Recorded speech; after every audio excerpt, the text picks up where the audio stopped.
Chris Gunzz here with WIBA Super Bantamweight Champion Shelly Vincent. Shelly, I know you're training for your July 27th fight. Thanks for taking time to talk to me. It is good to have a local girl from New England on the show. Only 9 fights and already a champion. How's it feel? You won the title on May 17th. How you feeling? Oh, I'm feeling great. Like, that's the ultimate goal when you get into boxing, and it's been something I waited for. I got lucky enough to stay busy enough to get there, and Jimmy gave me the opportunity, and it feels great. So now I want everybody's belts. yeah. Jimmy Birchfield. Trying to snatch them all up now. And we'll get back to that later. Let's start at the beginning. You live in Providence, Rhode Island now, but you were born in Connecticut. What city were you born in? I was born in New England, Connecticut. And now yours was a life that seen it all, from the worst of the worst to coming all the way back to find happiness. But let's go all the way back. What was life like as a little kid? What kind of kid were you in your elementary school years? I was a real good kid. I was in the school. I was real focused. I was happy, cheerful, and just a regular, happy, loving kid. And then things changed a little bit as I got a little bit older. But it's a great childhood up till about 13. Yeah. What was your home life like? You're Italian and Cape Verdean. That's cool. It's not such a common mix. What was it like?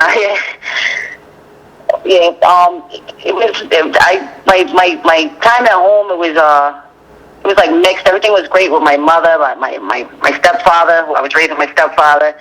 He was very abusive toward me and my sister, me and my mother, and it's kind of rough for me to talk about and stuff, but there was a lot of abuse at home as me as a child towards me and my mother. And how many brothers and sisters did you have?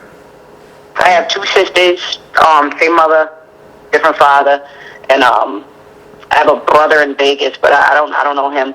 But I live with my two younger sisters. So. And where were you in the order? You're the oldest girl? Yeah, I'm the oldest. Yep.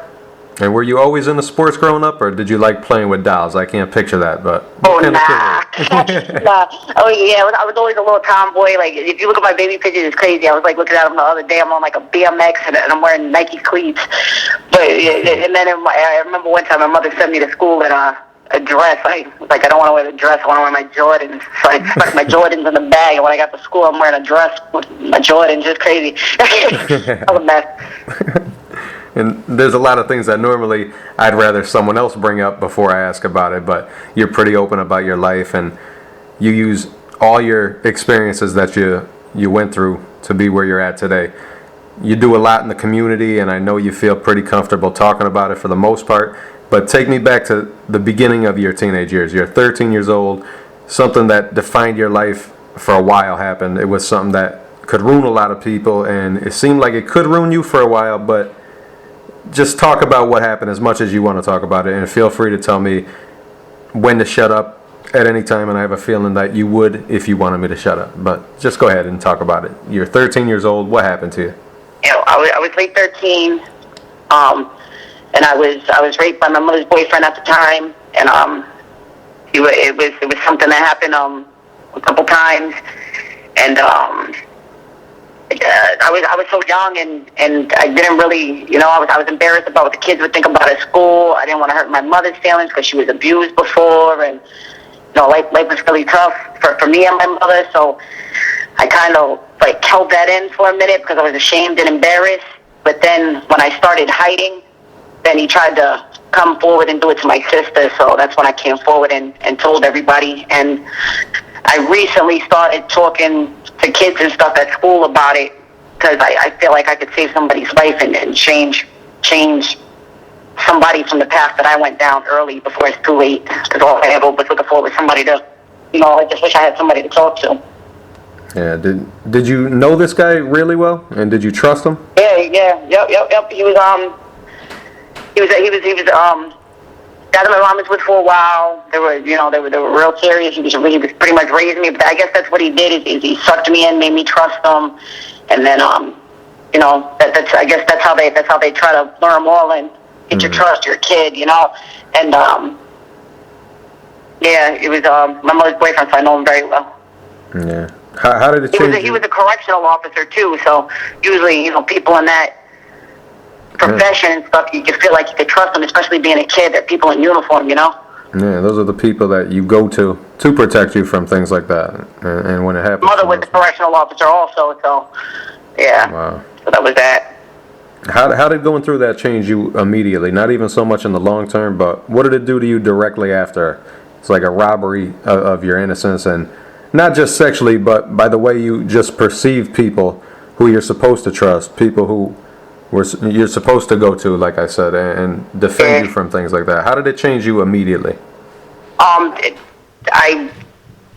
It messed me up mentally completely. It changed. I didn't trust anybody. I didn't know who I should be around. I was scared of everybody. I was especially scared of men. I started lashing out every time somebody looked at me wrong. I felt threatened. I would just start trying to beat the crap out of everybody.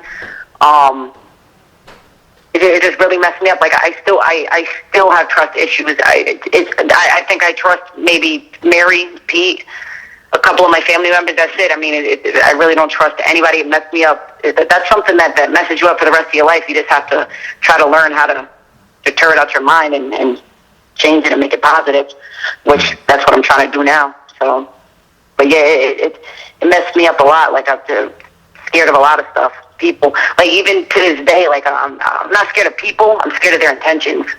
Yeah. Oh. Yeah, totally understandable. And you said you went through it and you kept it inside until you saw him start to do the same thing to your sister. He was trying to get my sister, so I refused to let somebody do anything to my two little sisters. So it was, I told my sister told my mother, and then it went from there. And how long did it go on for you? It went on for a while. You know what? To tell you the truth, I'm not sure how long. It was several times. It was just I tried to block that stuff out of my head for the longest time. So, yes. And I was doing pretty good at it until you brought it back up, and now So, but it's it's still kind of rough for me to talk about. But it's it happened for a while. It was continuous. It wasn't just something that happened. I have an ex, and I swear she went through the same thing, and you could still see how it affects her, and it kind of ruined her ability to even be normal. So yeah, with me, it ruined me to even be a lovable person for a long time. Like I really didn't have emotions for a long time or anything, but I'm starting to change and it's starting to open up and everything. But it made me real emotionless and that type of way. But it's changing. I'm talking to somebody now too, and I always tell the kids, like when I go and speak, like talk to somebody. It's like, who cares about what other people think? It's gonna be better for you once you start talking and airing it out. You definitely feel better. Yeah, that's definitely true. And did you let anybody know about it, or did you just keep it all inside? Did you have any kind of only my sister? When it was time, I was embarrassed. Yeah. So, yeah. Once my sister knew, then everybody started. Then it went through. But even still, I was like I was embarrassed until I got older. Then when you realize it can help somebody, then you're like, you don't care about yourself anymore. And you talked about how it made you lash out. You wanted to fight and stuff. You actually got kicked out of a school in Groton, Connecticut for fighting, right? Yeah. Yep. And what was your home life? Everything was from fighting, and I wasn't fighting because I was a badass. I was fighting because I was trying to protect myself and let people know, just leave me alone. Yeah. And did your mom notice any kind of changes in you? And maybe my whole family did. Yeah. And did those relationships suffer because of what you were going through and no one else knew about it? Absolutely. My sister, actually, I had to go to court a little bit back for it because I guess that I don't even want to talk about it, but I ended up having to go to court a couple months ago, and my sister wrote a letter to the court, and the letter, when she wrote it to me, I didn't realize how much it affected my mother, how much it affected my sister, my niece. She's 15 now. She's not allowed to do anything because of what happened to me, And it's just my sister doesn't trust anybody. It's my whole family. Like they don't trust nobody, especially with the boys, but especially with the girls too. You know what I'm saying? So they kind of live like a kind of sheltered life, and that's not really fair to the kids. But I don't blame my sister for feeling that way because we went through it. Yeah. And it was sometime during this stage that you found boxing. How did you find boxing, or did it find you like it does so many people in desperate situations like that? I think it was a little of both. I used to always watch it. I guess my father boxed, my uncle boxed, my grandfather's brother boxed on my mom's side. So both sides of the family there was boxers. So I guess it was just kind of in there waiting to come out. But I wanted to do it. I was doing karate because I didn't have there was no boxing for the women, and me and my mother were looking for it. So it could be a good way for me to channel everything out instead of lashing out in the street and stuff. So she was about to move me to New York because there was nothing out here. And then we ended up finding a gym in Waterford, Connecticut called, what was it called? Wheeling City Boxing at the time, Kent Ward. So that's why I started over there with Brian Macy and them. So we ended up finding that, and then there it was from there. Yeah, so boxing was in the blood. Yeah, it's in the blood. Yeah. And were you good at it right away? Yeah. We just kind of came natural. Any sport I pretty much do good at, but boxing, yeah, it was just there. And a lot of times you hear about how boxing saved people, and you didn't see it saving you at that point, though. You still were getting into trouble when you first found boxing, right? Yeah, but the only time I got into trouble was when people were bothering me. Like, I wasn't a troublemaker. I wasn't a bad kid. I mean, it kind of made me... The thing was, I was so depressed, I was trying to kill myself all the time. So I was drinking, I was doing drugs, I was doing stuff like that. Like, I was really trying to kill myself. I tried to kill myself several times. I'm not going to get into it because that's you know, it's sad, and people probably don't want to read it, but I did try to do it several times, several different ways, and something just kept saving me. But the boxing is definitely what saved my life. It's the only time I'm happy when I'm in the gym. It's why, like, if I can't box anymore, I'm gonna still train. I'm gonna train kids, something. Like, boxing's got to be there. Yeah, and it seems like things were bad enough, but they would only get worse. You lost your mother to leukemia when you were just 18, and she died at the young age of 37. She was only sick for like 7 months, so it was quick. Tell me about It was quick. when your mom got sick and the time she struggled through the illness. Now, when that happened, I suffer from post-traumatic stress syndrome. So from the rape, so when my mother died, that re-triggered that. And I was also trying to kill myself again, and because I felt like I had nobody at that point. So all I ever had was my mother and my grandmother. My great-grandmother, those are the two that raised me. She died about 9 months after my mother, and that brought me back down. But my mother, like in a dying bed, begged me not to stop boxing, and like made me promise never to quit boxing because she said that was going to be my way out. And that's what was going to keep me sane and everything. So yeah, they say bad things come in threes. I guess that was the three. Yeah. And being diagnosed with a terminal illness and dying so fast has its bad sides and its good sides. One way to look at it is you have the chance to say goodbye but not have them suffer so much. So that could be a positive if there's anything positive that could, she didn't have to suffer for too long. Yeah, yep. And it was terrible watching her go through all that stuff. Like, I was there all the time. She was at Young New Haven Hospital. I lived in London at the time, so I was driving up there every day after my practices and stuff unless I couldn't go. She died 2 days before my first fight. And it was, and everybody's like, you gotta fight for your mom. And I went out there. I fought, for my mom, actually, this July 27th fight, 3 days from my mother's birthday, so I feel bad for that girl that's standing over there that night. Yeah, I feel bad too. Maybe she might cancel. It's still a to be announced, though, right? Maybe no one will take it. Yeah, now somebody will take it. But I'm tiny. They all think because I'm tiny they're gonna run through me. But yeah, so I'm gonna dedicate that fight to my mother. Hopefully do something really big. I'm training my ass off, and gonna give her the best birthday present ever could give her. A huge victory.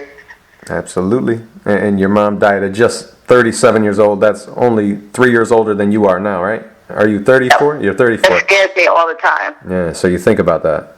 I think, what if I get sick at 36 and die a few months later from cancer or something? It's crazy. Just scared. All the time I cry about that. So after your mom passed, you went to live with your grandmother, and during that time you went and took your high school equivalence test. You got your GED. That was a good thing. But what else were you doing at that time? You got out of boxing, and you just shut down. Yep. What else was going on? It's like a constant struggle. I sometimes, I fall out, I come back, I fall out, I come back. It's just ever since I came home from last time, and I got into the boxing, because I made a promise the last time I was locked up. I was like, I'm just going to go out here, I'm going to take boxing serious and see what it does. If it doesn't do anything, I'm not going to lose anything. If it does, then been great ever since. Great ever since. Yeah, and after that, though, your grandmother thought of you as a lost soul at that time, and you were for a while, I guess. Your soul was lost, but yep. I mean, you found it. The trouble you were getting in, though, actually led you to jail a couple of times. What were you doing to go to jail? Fighting. It was never anything too bad. It was fighting, and it was just I was just trying to defend myself, Mm-hmm. So it was at about that always time. Fighting, Yeah, and it was about that time that you started thinking about your life more and how the same things that made you a victim when you were 13 and haven't had to deal with the death of your mother continued. It kept on making you a victim and kept on hurting you. It's called, I guess, maturing. But you started to regret a lot of the mistakes that you made, and you started to see the way that you were handling your pain was actually making it even a bigger problem for you. How'd those thoughts start coming around? How'd you start opening up to new ways to live? It's just, I don't know, I just felt like the way I was living was wrong, and I needed to find something in some way to channel all my anger positively so that I could live a better life and save myself. Like, it was just, I knew I was either going to die or something terrible was going to happen, so decided, let me get myself together and try to be a better person for somebody else. Mm-hmm. I knew I was going to die. I don't know how I'm not dead, to tell you the truth. I say that all the time to Mary. Anyway, some of my family members say, I don't know how the hell you made it through with all this stuff. My life was crazy. Yeah. Well, you did, though. And you decided to find a gym, and you got back into boxing. You went to a gym called Strike Zone. That's in New London, Connecticut. Mm-hmm. Were you still living with your grandmother at that time? I think so. I might have already, because I was at my grandmother's for a little bit, and then I got my spot. But probably, I'm not sure. But yeah, Ken Ward, he was just like a dad to me. He took care of me, taught me the basics. Him, Earl Walsh, trained me forever. He passed away too. That was another thing that bothered me. Then when he passed, I was back with Yuli Bayona. Then he passed, so I was like, oh my goodness, everybody in my life, it just seemed like everybody was dying.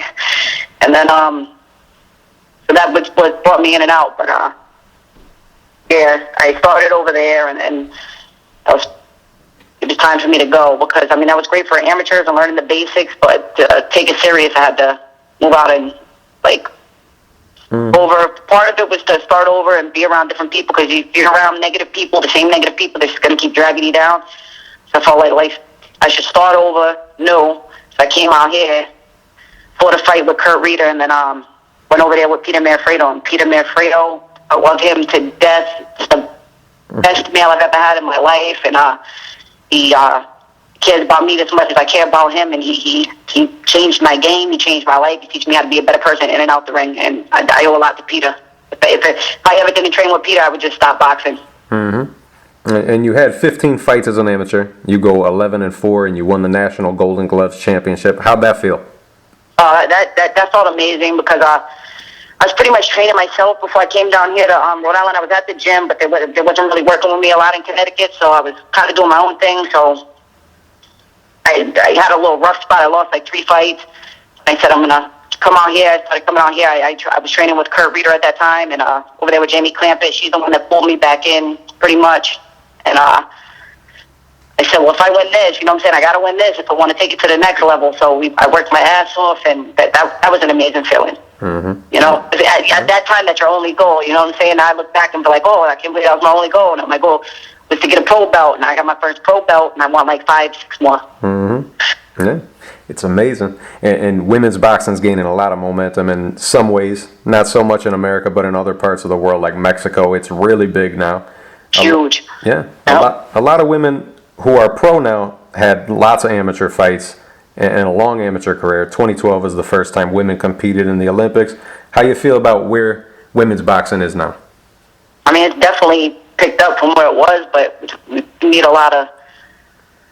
to come together a little bit more and try to make it bigger. I mean, I can't complain where I'm at. Women's boxing is alive out here in New England. I do great. Everybody comes out and supports me. Just most places don't get that support, but we need TV time and stuff. It's like nobody gives us a chance. I know, and I'm not even trying to sound funny, but most of the time my fights are the most exciting fights that's on the cards. Like, we put on a great show, and we work just as hard as these men, and we deserve to be put out there. You know, HBO, ESPN. Yeah. They're doing it for the MMA women, so why not us? Yeah, and it's funny because, like, Showtime made Showbox, and HBO made Boxing After Dark. Why don't they make a show for ladies? I don't understand how long it's going to take. Strange. Yeah, even like a contender for the women. People would tune in. Are you serious? There'd be some people that tune in because they want to see the pretty face. There'd be people that want to tune in because the girls, we throw way more punches. You know what I'm saying? We stay more busy. There's not too many female fights that aren't exciting, you know? But it just seems like a lot of these men promoters, they're so old-fashioned, they just don't give it a chance, you know? Yeah, it's the weirdest thing. There's some talented female fighters out there. Yeah. Ava Knight, Kalisha West, Lucia Riker, she was the best, you know, like. Yeah. And Wolf. Out there. And Wolf was good. I mean, they were good from the 90s. Beast. She was a beast.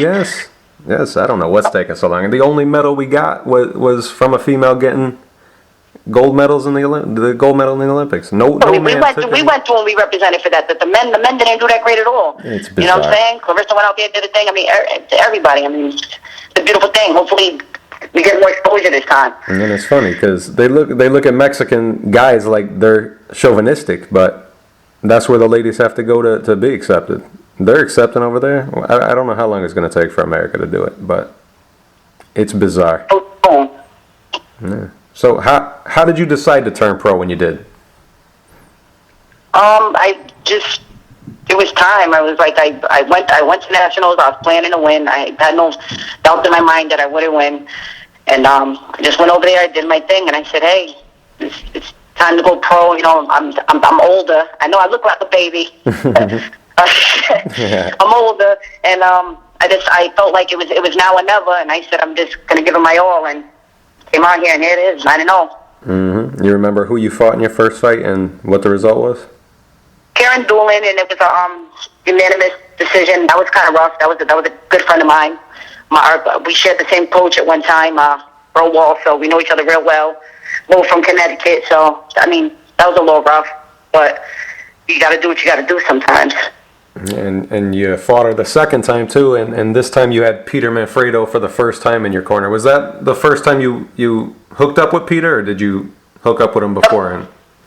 That was my first time hooking up with him, and I wanted Peter. So Peter actually said no, I wasn't going to box anymore because I knew what I wanted. So, but I mean, it ended up being the best relationship I've ever had. So I mean, me and Peter we was going to go to the top. Like I said, if something happened and I couldn't train with Peter anymore, I just wouldn't box because I have that bond with Peter, and I really don't feel like I'd have that with anybody else. Yeah, he's a great guy, nice guy, welcoming guy. But what is it about his training style that makes him so effective as being your trainer? He just knows what he's doing. Whoever he got, he knows what he's doing. He knows what to do to win. He knows what we got to adjust. Look at me from every single fight. I get better, and it's just my punch output came up. He got me. I'm in the pocket. I can box on outside. Like he knows. He knows his stuff, and he knows what to do to be effective and win. I mean, look at all of us. Thomas, Toka, you know, we're all out there getting them dubs, and it's just he makes you work so hard. He doesn't accept anything but the best. So if you train like that in practice, the fights just stay off.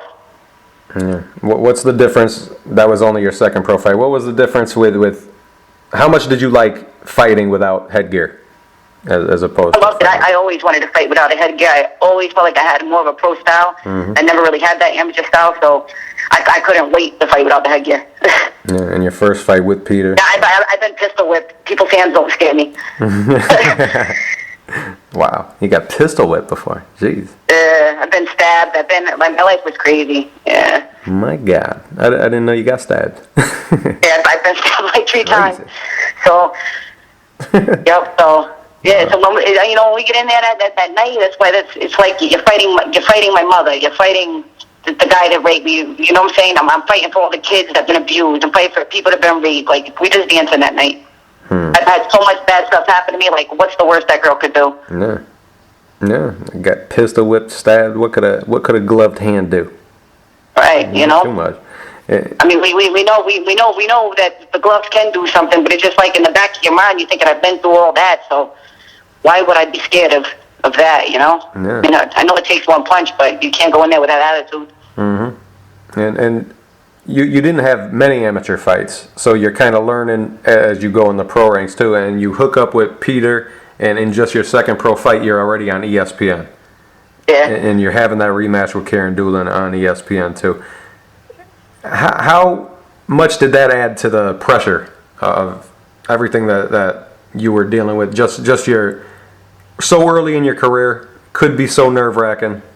How much did it add to it, the fact that all these people were watching you live on TV, on that kind of audience? It's, you know, to tell you the truth, I performed better under those kind of situations. Maybe it's because of life, but if there was no nerves and there was no desperation, I don't think that I would, you know, because you want to do well for the people out there. You want to do well for everybody that came out and bought tickets, and I sell a lot of tickets, and I don't ever want to let nobody down that spend their hard-earned money on me, you know, for believing in me. So, you know, I actually feel like I fight better under those situations, you know. But I felt great, and it was better than the first fight, and it just kept picking up from there. But yeah, the pressure. My whole life was pressure. I do well under pressure. Yep. I think pressure is what defines me. Yeah, I think so. I think you got used to it and you learn how to channel it. And with Peter in your corner, you keep on winning. I was at your fight back in January. It's him, Steve Mays, Marsha. I mean, they're the ones that get me calm and everything before they're like, by the time I go out there, I'm already right where I need to be. They know exactly what they're doing. And especially Peter. He has me so confident in myself. Like, I see everything getting better each time. You know what I'm saying? So, and that's all because of him. I know that. So, yeah. You know, I'm blessed to have Peter Manfredo, and I'm blessed that he even took the time and believed in me, especially being a female. I owe him a lot. Yeah. I was at your fight back in January. You fought Nydia Feliciano. I can attest to the fact that there's a lot of people that come out to see you. You put asses in the seats, and they're loud too. The people love you. They're loud. You impressed Vinny Pazienza even. I saw him talking to you after the fight. This was just when we were waiting in line for them to bring out some new chicken strips and hot sauce. I remember Vinny was whispering in your ear. What did he say to you after that fight? Well, I don't even remember, but Vinny, that's like, Vinny and Mike Tyson are the two guys that I would watch on like YouTube and try to copy all the time. So like, I always idolize Vinny. Vinny's a great guy, great man, and I try to do everything, but he always, the words that he's always saying, you know, he's just so inspirational, and I'm sure he was saying something like that, just like telling me, you know, like, good job, and keep doing this, keep doing that. Like, he always comes over, send me letters through the mail sometimes when I was going to National to get me pumped and get me ready, so I'm sure it was something get me pumped and very inspirational, because Vinny's always helped me out, get me there, you know? Yeah. Great guy. Yeah. Telling me what I need to work on, you know, job and stuff, so, you know? And it's strange, but you and Vinny had that bond. Vinny had a car accident where the doctors told him he'd never fight again. And right after that fight, you had a car accident where the doctors told you that you wouldn't be able to fight for a while until you healed. Your accident wasn't as serious as Vinny's was, but you had it, when was it? No, I had a car accident, and my car was totaled. I wasn't hurt. Oh, okay. That's actually how I ended up linking with Mary, because nobody came out and helped me. Oh, really? Yeah, that's how it was. So I didn't even know Mary at the time. I think it was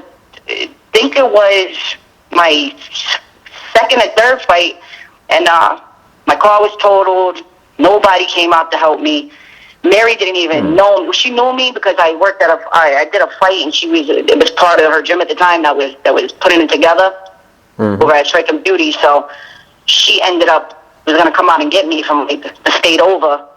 And none of my friends came through to help me or nothing, so we ended up getting a box, and I didn't end up coming because Beeman ended up picking me up. But that's what created the bond with me and her, and linked up. We went to Kaylee Reese's fight, and she ended up making some stuff happen for me, and I was like, that's it, you're my manager. Like, it's been, I can't complain. Mary's great to me. That's like, I think she's the best manager out there. We know we're doing it together, but I think we're doing it better than definitely any females and better than a lot of guys. Like, she knows what she's doing, and she cooks my food. She, everything perfect. She gets all these sponsors, BMW, Foxwoods. I got a bunch of sponsors. Avant Salon, Hot Rods, keep on going. Blue Zone. I have so many I can mention, but there's so many. I don't want to leave nobody out. Goldie's, and Adrian Vega. I can't even think right now. A lot of people. Lorraine, all them. But you know what I'm saying? She gets me all those, and she look at them. I'm 9-0. Yeah. I couldn't ask to progress any better between her and CES. So Mary put all together for me. Mary Del Pino Morgan, great manager. Great. And so you didn't get hurt in that accident. I thought you got like some bumps and bruises. Nothing at all. Yeah, bumps and bruises, but nothing like Benny. No. I didn't think it was that. I thought it was some bumps and bruises. Did you recently make the move to Rhode Island permanent? Or were you coming back and forth? It was, I was coming back and forth for a while, and it was, I've been out here for a while. I don't really know how long. I've only been for about a year and a half, so. Mm-hmm. How you like living in Rhode Island? I love it. I love the people. I love, it was definitely the best move for me. Like the whole crowd of scenery and the people that I keep around me is totally different now. But I go home on the weekends and see my friends and my family, so I stay out here 5 days a week. I'm out there 3. Unless I'm not fighting, then I'm out there. But, yeah, I love it out here. I love the people. I love everything. Yeah, now you got 2 states calling your home, so a lot more fans, I guess. And they're both my home. Yeah. So. And after beating Michaela Nebel and getting into that car accident, you bring your record to 8-0, and you fight Angel Gladney for the vacant WIBA Super Bantamweight title. Take me back to May 17th. Hey, and hold on, let's step back to that Michaela Nebel too, because I'm sick of her running her damn mouth. Needs to get a couple more wins and then come back and see me, because the only reason why I didn't knock her ass out that night, and I'm going to say it loud, and I want her to hear it, and her yapping coach, who's so disrespectful, the only reason why I didn't knock her out is because my girlfriend at the same time, mother died as I was walking in the arena. So, you know what I'm saying? She's still running her mouth. I don't know if it's her or the coach, but they just hit me up yesterday, still yapping and raving like that they got robbed. I whooped on that girl for all 4 rounds, and it was like the most saddest day since my mother and them passed because of the whole situation, So, like, tell her, get a couple wins up if she could do that, and then I'll see her again. Yeah, maybe that's what ladies boxing needs, though. See, a lot of ladies are more passive than guys, but I think maybe some trash talk will get some interest going. So maybe that's what she's trying to do. Maybe she's just a punk. Who knows? She better back it up. Yeah, she didn't even come close to beat me. She's running her mouth. Like, come on. That's where it's got to stop. You gotta be honest with yourself, and I think she just got to admit that she couldn't beat you on her best day. Right, and I beat her on my worst, so that's my point. Like, keep my name out your mouth, please. Enough said. And take me back to May 17th. That was a war with Angel Gladney. Great fight, stole the show. Take me back. Wow, that fight, yeah. That was a great fight, man. Me and her, we traded from the opening bell to the final bell. Tough girl, and wow, that's all I'm going to say is, like, she took a lot of shots, and I was tough girl. Mm-hmm. How'd it feel holding that championship belt, being announced as the winner in front of all your Shelito maniacs, I guess? After all you've been through, it's kind of like coming full circle. It felt amazing, man. Like that's what I wanted forever, and to know that I accomplished that, and to do it in such a good fashion that I did, like, that was my best fight. And I put her down twice. Like, that feeling was just so amazing. I'm getting chills now thinking about it, And but my mother, just thinking about how happy my mother must be to see how I changed my life around, and and all that, you know. That belt was for her. They're all gonna be for her, but that was to be like, hey, Ma, you know, I'm doing it. And you said to people that you know that your mom and Earl were looking down at you. Who's Earl? Yeah, Earl, and all their names are on that banner. And Ulysses Bayona, those are and my great grandmother. Those are the people that were in my life. My 2 trainers that passed. My grandmother, who's like my other mother, my great grandmother, and my mother. Like, I know they were all up there, bouncing around, happy, you know. And very, very, very, very proud of me and my accomplishments because I came a long way. Yeah. Whole lot of people proud of you. The only thing that you haven't done yet is score a knockout. Why is the knockout not coming? You're a beast in there. And I got popped, like, you know, I got popped. I drop people in sparring before with the headgear on. It's just, you know, it's just, I don't know. These girls that I'm fighting, they're tough. They can take the shots, you know, like Gladney. I don't know how she didn't stay down, you know what I'm saying? I'm sure you was there, you seen it, you know, it's on the YouTube, like, she could take a shot. You know, Carmen Cruz, you know what I'm saying, great fighter also, but she was seconds away from you know, and as my earlier fights, it was because I needed the more rounds, but then as I'm getting the rounds, these girls are tough, you know, like Gladney, for example, she only lost to top fighters like Kalisha West and all these girls that got belts now, you know what I'm saying? So, obviously, she's tough, you know what I'm saying, it was a championship fight, she came there to fight, but, you know, I believe she was almost out of there, too. It's coming, it's definitely coming. Yeah, of course, you can't knock everybody out, and women boxers are tough, you know? That's why the knockout's not coming. They're tough. And does it bother you at all, though? Tough girls. That don't bother me, you know what I'm saying? A win is a win. I'd love to have a knockout. That's not the goal. The goal is to go out there and win, you know what I'm saying? It's to win and to win convincingly and look good winning, you know what I'm saying? I mean, I'm not ever going to try to force a knockout. You'll never get that out of me. When it comes, it's just going to come because it was time, and once it comes, they're probably going to just keep coming. But don't blink because it could be July 27th.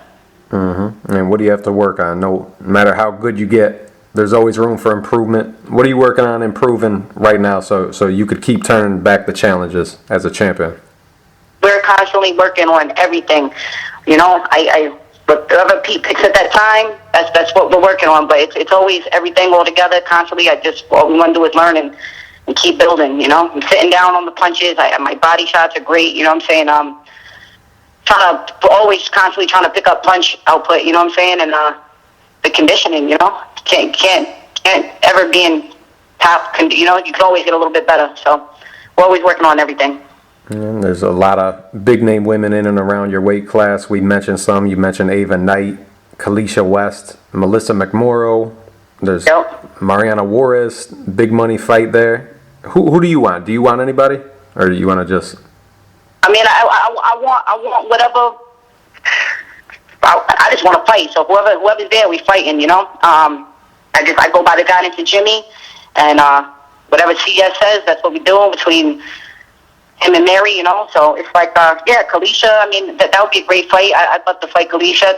You know, it's whoever though. You know, whoever they put there.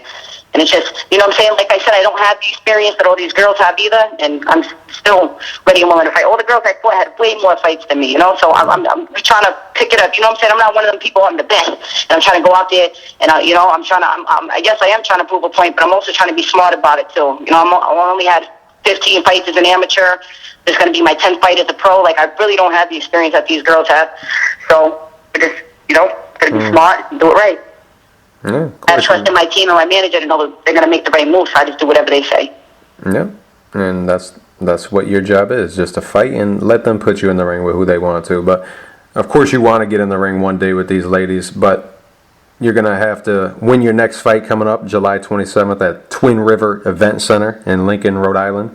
You're penciled in to be fighting a to be announced. Is there any idea who you're going to be fighting? There is. I'm not going to say anything because every time I say something, it falls through. So it should be announced tomorrow, probably, maybe the next day. But yeah, it looks like it's this one person. So you know, I'm not going to put it out there because I don't know if I'm supposed to. But we'll be waiting for that. We'll be waiting for that. Are we going to see your first knockout that night? If it's time, I'm going to work my ass off, and I'm going to create some pressure bust pipe. So hopefully somebody be sitting down again. Yeah. And where do you feel like you're at in life right now? Like you. I tell you the truth. Sometimes it's dark. Most of the time, it feels like, like heaven. I feel safe. I've never felt safe ever in my life. I feel safe. Beautiful things are happening in my life. I feel like I walked through hell to get to heaven. I'm kind of sitting here. I mean, I know there's still a long way up, but right now, life's feeling glorious. Real beautiful right now. So I feel good. I mean, I have my days where I struggle, but that's just life. But right now, I feel real safe, and I've never felt this way in my life. So life's beautiful right now. I was blessed to have a lot of great people in my life right now. Mary's like a mother to me. Pete's like a dad. The rest of my corner, I'm blessed. I feel like I have a family again. Yeah, I'm happy for you. You have lots of tattoos. One that's very obvious is the one on your right arm. You have a picture of Mike Tyson. You said Vinny Paz and Mike Tyson means something to you. What's Iron Mike mean to you?